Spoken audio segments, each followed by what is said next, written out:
All right, shall we make a start? Okay, so thanks everyone for joining us online today.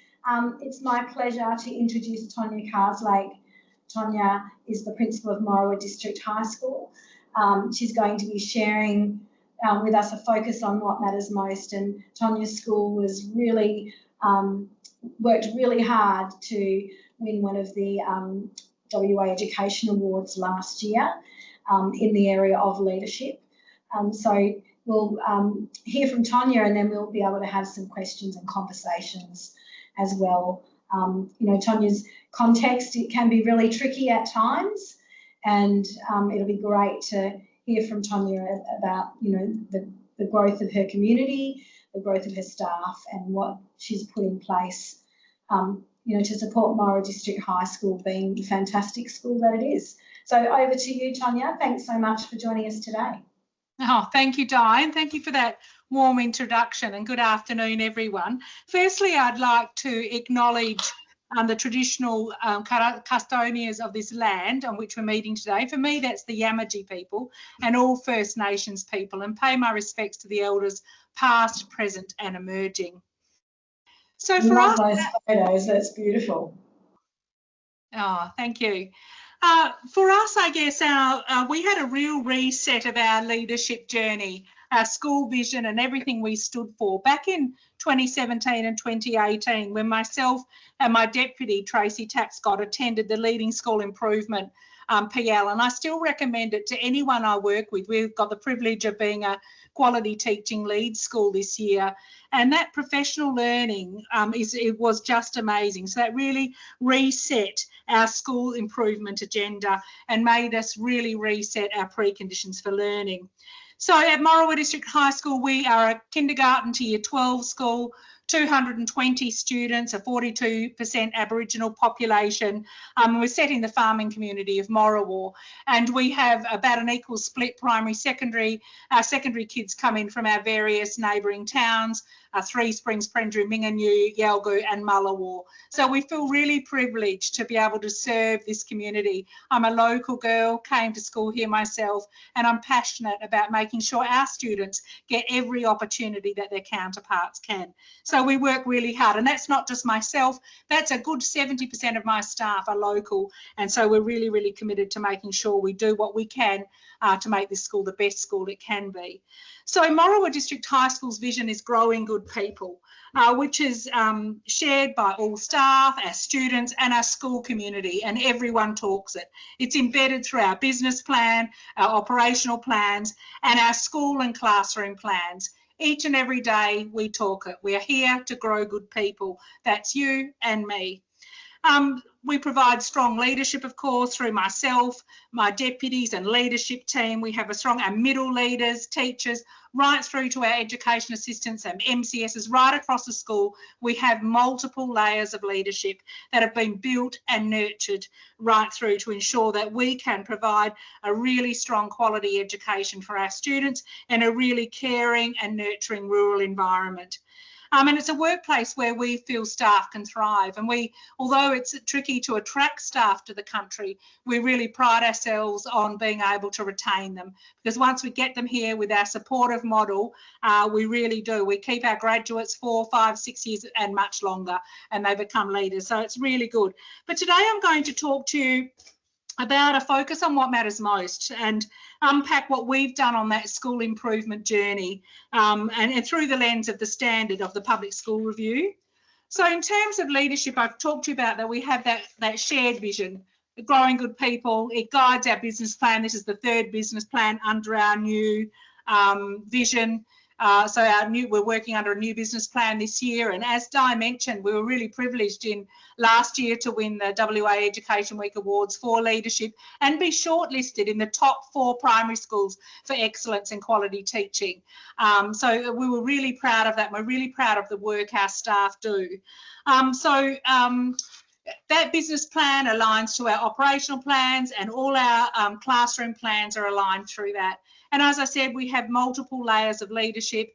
Myself, I have 3 deputy principals, primary, secondary and student services that manages, together we manage that whole multi-tiered system of support for learning, for wellbeing and for engagement. It's all really rich, all really embedded and all really interconnected. And staff know that it is. And as a QTS school, we ensure that we're covering all facets of that multi-tiered system of support each and every day in the work that we do. Our part of our vision or our priorities of our business plan is thriving students, thriving staff and thriving community partnerships. We're very lucky to have built leaders in classroom practice. So we have 2 main lead teachers of the Quality Teaching Lead School program, and they together have built our Teaching for Impact document. It's a handbook and it's just embedded. It provides all our teachers and our staff, education assistants, our paraprofessionals with that real common language across the school and a common practice. So each and every classroom, we know what we're going to see, you know, when we go in and out. And we've got those girls are trained up as coaches. They've both done growth coaching and also the STEP lab. So they go in and out of the classrooms on a 5-week cycle and give feedback back just to really build that. But we also have whole school plans in literacy and numeracy and in HASS and health and science, and of course our PBS, which makes everything tick across the school. And our current focus is really working out that low variant curriculum so that no kids miss out. When we've got composite classes in the primary school, straight classes up until year 11 and 12, we try to make sure that there is that low variant curriculum in place for everybody.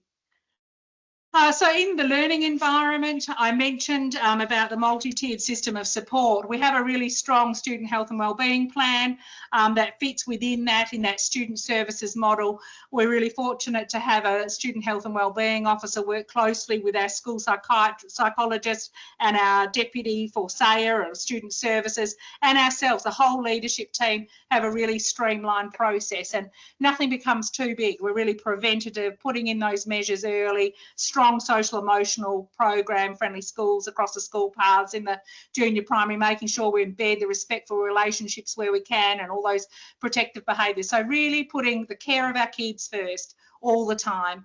And we have that really beautiful school culture, which is really because of our positive behaviour support and that real reset when we did the Leading School Improvement PL. So our expectations are respect, responsibility and achievement. We talk them each and every day with our kids. All staff do. All form and classroom teachers have a focus of 5 minutes every morning to talk about that expectation. What does that look like in and outside the classroom?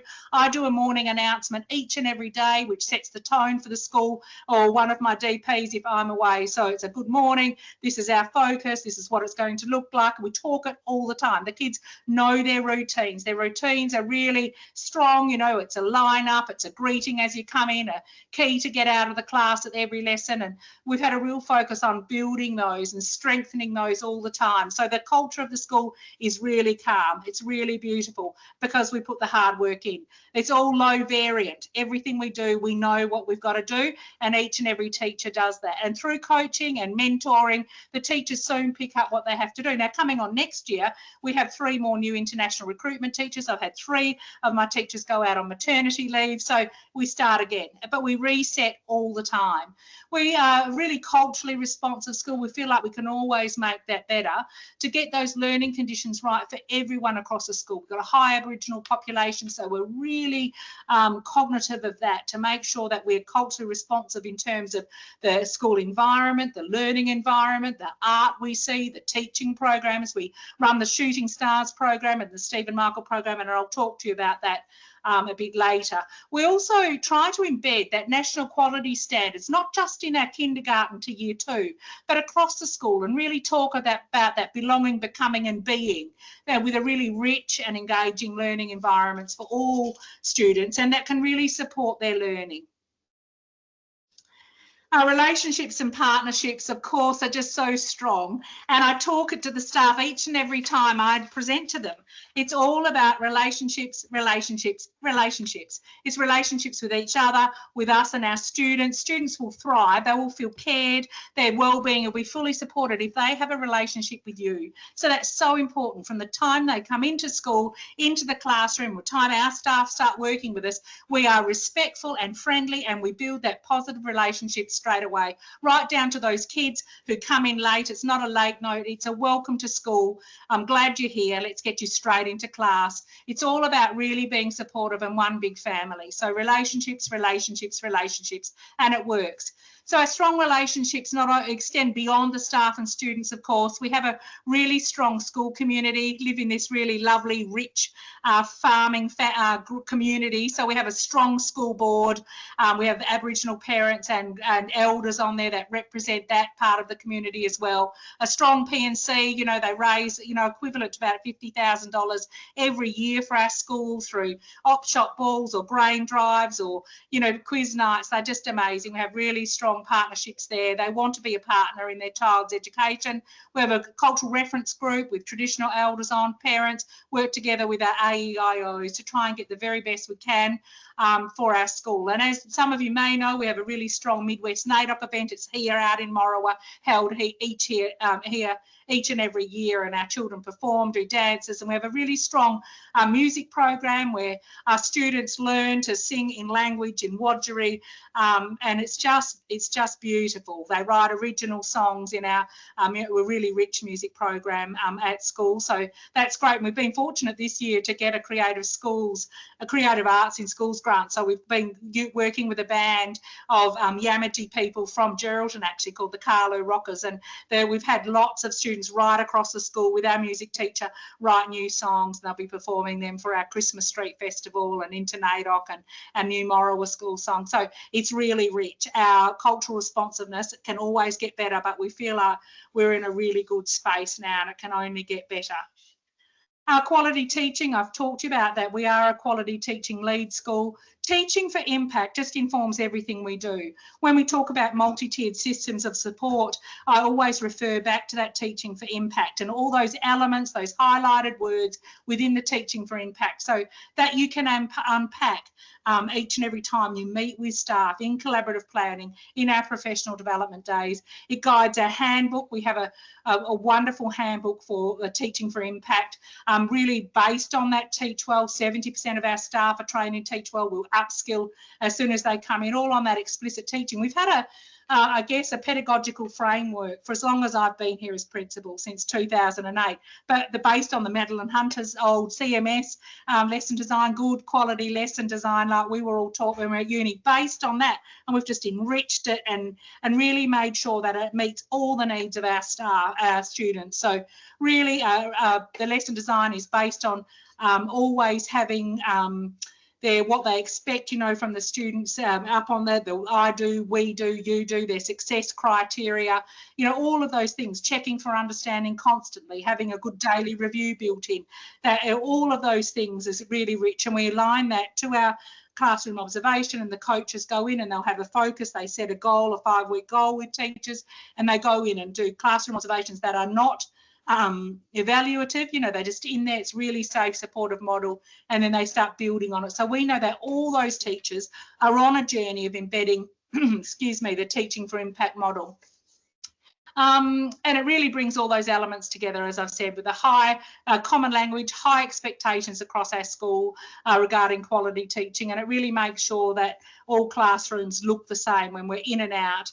Our whole school plans drive the curriculum and the culture in there, and we know that effective teachers know themselves, they know their students, they know the curriculum, and they really know what works best, and we really respect them, and all that feedback comes back together. We work in collaborative planning each fortnight, so we're very fortunate to have early close every Wednesday. It's been in place for many times. We still meet all the notional teaching times, etc. But every fortnight we do primary and secondary collaborative planning splits, and then whole school staff. So when we meet as a whole school, this is our focus. It's all on quality teaching, analysing student data, making sure we're improving all kids. So our use of resources, is all aligned to our key priorities that are set out in our business plan. Everything that we do is to improve student outcomes. So if it doesn't do that, then we're not interested. We try to make sure that everything is, all of those needs are met across the operational plan. So at the end of every year, we do like a school review. So everybody does a school improvement plan for their cost centre and their learning area that they've taught. And in that school improvement plan, they're looking at what they've spent this year, what they've bought. They're looking at student data, what was working well, what didn't go as well, and what are we doing about it for next year. And our celebrations, so they put in lots of photos, their student achievement data, what they did for intervention. Intervention's really strong across our school. Really, it's tier one classroom practice. So for instance, in primary school, it sounds right across. And then for tier two, for those kids that we pick up, we try to intervene as early as we can. It's just extra doses of that tier one, intensifying it right from that second semester in kindergarten right through. So we'll have education assistants and teachers giving them 4 or 5 doses of whatever is needed in that. Literacy is the first focus, and then maths as they get older. But so that's a real focus for us to make sure that we target that. So we target our education assistants, upskill them. We're putting on a specialist. We currently have 3 people doing intervention, teachers and 3 EAs, including a lead EA. But next year we're putting on a full-time intervention teacher as well to really make sure that we adhere to that and we meet our targets to improving and progressing each and every student. So those strong, clear operational plans are aligned to the school funding agreement, to the school improvement plans and our targeted initiatives, and it's all linked back to our student achievement and progress data. And it's sort of everything aligns right back to our priorities. Our student achievement, we have a whole school assessment schedule embedded in practice, and we've had a real focus of pruning out what we don't need this year. So really looking if there's anything that's repetitive or anything we really don't need to really reduce that workload of staff, we've done that. Student achievement and progress is rigorously analysed, and students are case managed to ensure that students progress and achieve as best as they can. Effective teachers assess that student learning and then they know their impact, and effective teachers design assessment for learning. Effective teachers moderate student achievement along with their colleagues, and they're self-reflective about their practices. If I can just move this along. Oh, that's just a slide I put in about our music program. We've actually got 62 years now of the brass band. I should have changed that Canva. We have an instrumental through IMS brass music program. We have 3 music teachers on staff. So we do brass music from year 4, class music right from kindergarten through to year 8, and then it goes into year 9, 10 pop band, and then year 9 to 12 rock band. And then we have another teacher who does class music and guitar, percussion, and then another teacher that does some of the junior primary music. So music is a huge thing at Morawa District High School. Oops, what have I done there? Sorry, I'm just having trouble moving that across. Yeah, we were fortunate, as Di mentioned and I mentioned, we won that award last year, which was just so thrilling for our staff, and it really just confirms all the good things we're doing. But we know that there's always so much more to do, and it's just so important to continue that cycle of school improvement. So it's something we do. We have a strong school self-assessment policy, and we try to adhere to that as best as we can, and that we always reflect on what we're doing. Is it good enough? And if not, why not? What can we do that's best for our kids in our community so that we can improve that going forward? So thank you for listening to me, to my news. Can't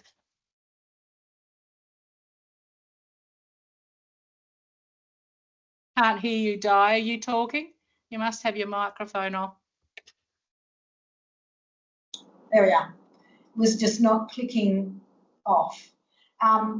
So what I thought we might do, everyone, if you'd like to, is we can ask Tonya some questions around, Morawa's leadership journey. I mean, one of the questions I have, Tonya, is, how did you build that middle leadership capacity of your staff? How long did that take? What sort of things did you put in place to build that so that, you could really focus on that whole school approach? Well, I guess it all started, like I said, Di, back in 2017, 18, when we did this whole school improvement, improvement journey. And it's really about you identify those strong teachers, don't you? Those ones that are passionate, or leaders that have got the ability or the passion to lead something. So we've had teachers that are data literate for years, and many that have been interested in doing the scope and sequences, and to make sure that they come back and upskill staff. But we had some key people that we've identified along the way. We had a new teacher come in from Perth. She was a local girl, taught in Perth for a few years, brought with her the science of reading. So a full review of our English program was born out of her, which motivated another teacher, and together they revamped that. And we provide time or money, PTOY, whatever it is, for them to do that. You know, we're a small school, so we've got to work smart, you know, to get things done. Those teachers work really hard and have put in a lot of effort. And next year, hopefully, we're rewarding one of them by giving them one day at level 3 to continue to lead that. But yeah, that sort of thing, building on people's interests and strength. PBS, we've had such a big PBS team, really strong team. We only meet once a term now because everything just ticks along so beautifully. It's people's passion about wellbeing, and you call them in. I don't know. I think I'm in a really fortunate place, Di. We have lots of people who put their hand up when they know that we need leadership, or they identify leadership, and I embrace it. You know, that's what we want. We want good people leading good practice across the school, and we'll do what we can to support them. That's fantastic. So you mentioned some of the professional learning that your staff have done. So they've done Teach Well. You've got 70% of staff who've done that. What other learning programs apart from, I know you said the Leading School Improvement, was there anything else? Yeah,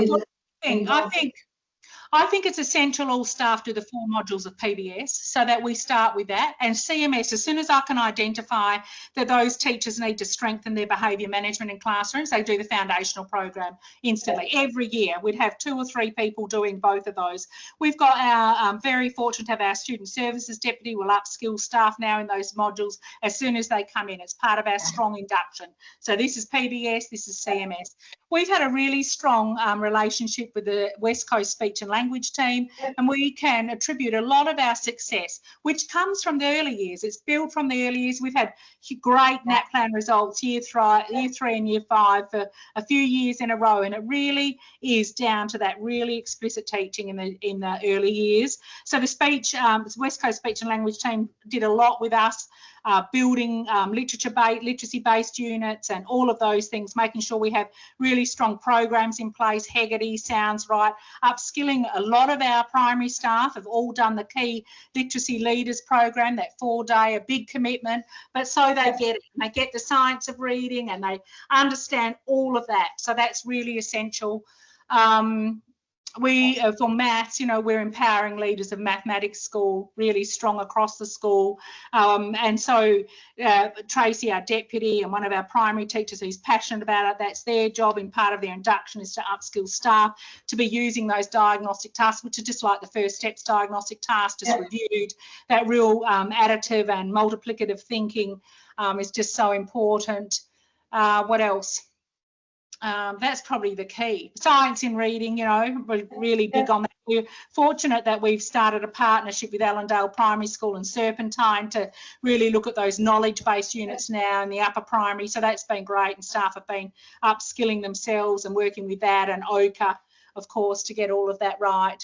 But yeah, no PL is just, you don't just pick something, you know, it's all aligned to what we do here. What is our core business?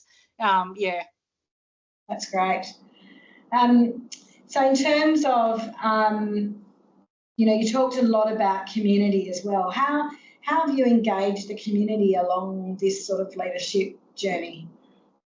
Well, the school is really the cornerstone of the community in Morawa. So it's held in really high regard. We have a strong school board on there with local elders, people off the council, people from the Ag College, parents, somebody from the Shire. So really strong investment, you know, a nurse from the hospital. So a broad range of people that are on our school board, and they promote the school. And same with the PNC. You know, I've got a big PNC, probably 14 active participants. It's mainly the mums, and the dads are right there to deliver the grain and to set up for the carnivals. And I think it comes from that. But I have good relationships in my community. You know, I communicate with them all the time. We promote the school. They promote the school.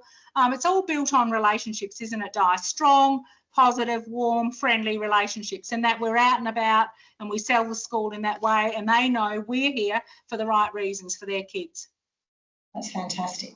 So if you were giving advice to a school that might be starting on this journey, you know, building leadership capacity, you know, linked to all of the domains within our public school review, what would be a couple of things that you would say do because you know it works?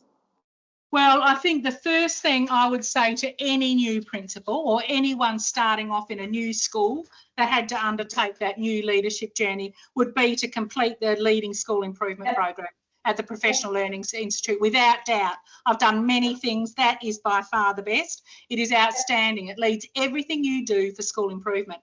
And I was really fortunate to meet with Jeff Metcalf and Carol the other day, and they've been tasked with the job to write a 3-day module for the health and wellbeing and care that will fit into the Leading School Improvement Program. And of course, we know that wellbeing and care goes right across our quality teaching strategy, our teaching for impact. So that is where I would start. That gives you everything you need. And it's the impetus, right? You must get your school culture and climate right, the conditions for learning right, and then everything falls into place. And you've got to have really strong routines. You've got to know what you want. You know, be clear, get them everyone a guiding coalition, get them all on board. And it's all about, we're all here for the right reason. We're all here to improve student outcomes. We want every child to progress, no matter what, where they come from, what their postcode is. And everyone's got that passion. You know, this is what we're here for. If you don't like it, if you don't like the Morawa District High School way, I say then, and it's not for you, I understand. You know, move on. But we're here. This is our agenda. This is what we're doing. That doesn't ever happen, you know. But this is what we do. It's about explicit teaching. It's about making sure we all stick to the same routines in terms of PBS. We've all got high expectations of each other and our students. And yeah, it all falls into place. But I really feel that Leading School Improvement Program is the very best place to start. Excellent. Thank you so much. And look, it's your results, as you said, over the last 3 years, you know, all in the green, postcode results, it doesn't matter. Kids can do really well regardless of, you know, where they're from because of what schools put in place to support them. And we provide for our kids, our vulnerable kids, and we have a 42% Aboriginal population plus more vulnerable children. You know, we embrace them. We love them. They get to school. They have breakfast. They have, you know, we probably spend about 8,000 or 10,000 on pink lady apples every year. They can eat them all day. You know what I mean? It's a really warm, comfortable environment for them all. And that's about that cultural safety, isn't it? It is, yeah. And then they're here and they can thrive. And those kids love coming out to intervention classes and love, because they know, you know, they're not there forever. They're there until we pick you up. Come out, we'll do with it. So every child that comes in, we test them as soon as they enrol. We have a large transient population. When they come back, test them. Where are you at? Let's fill those gaps. Let's get you back into class, you know? Beautiful. Tell us a little bit more about your intervention, because obviously that's making a difference for your kids. What is it that you put in place? Yeah, it does. And it's been a lot of trial and error, Di. In the primary school, like I said, it's that tier one. We used to do mini-lit, multi-lit reading tutor program, and we had quite good results. But you can't capture everyone. It's so labour intensive, you know what it's like. So what we do now, it's Hegarty and it sounds right in the early years. And any child that we see is falling behind, they get intensive sounds right. So more of what we do at tier 1 at tier 2, and we do up to 4 or 5 doses a day. So those Yeah. teachers will do their normal tier 1 teaching lesson. Then those kids will get 2 or 3 10-minute doses in the morning again, explicitly, and it might be right down in pre-primary or kindergarten, their initial sounds, or, you know, their SATPIN words, or whatever it is, over and over and over, and then they might get extra doses in the afternoon. We run intervention as well, a lead EA, another early childhood EA, and they go around and they're intensively picking off those kids that are falling behind, or may have fallen behind or come in behind. So that's intensive right throughout. We do spelling mastery, and it's just been it's been a game changer for our spelling results. So Yes. that goes right across the school, and we cross-set for that. We also, in the secondary school, it's intensive as well. We get kids in from Yalgo. Some of them are very low, can't read. Intensive sounds right if they're that low, but then really intensive, explicit teaching at their level, at tier 1, over and over. They won't pull them out of literacy and numeracy for it. We pull them out of other subjects on a rotating right timetable. That's great. So you obviously, in the classroom, those EAs are in there working with those kids during tier 1 time. Yes. Do they pull them out of the room or staying in the room? No, they come out after, so they have intensive doses in the classroom, but some come out in the afternoon too. Yeah. Okay, that's great. Yeah. Beautiful. Oh gosh, sounds like you've got it all ticking along beautifully. Oh yeah, there's always more to do though, isn't there? But yeah, we're in a really good position, Di. Feels good. Yeah, everyone knows what we're doing. Start off again next year. We've got 4 new staff next year, so you start that process again. But it's big, you know, invigorating. It's good. We like it. Yeah. Well, congratulations to you and the team, and Thank we you. really appreciated you giving us your time today Oh, to my share pleasure. your journey. And wishing you all the very best for the remainder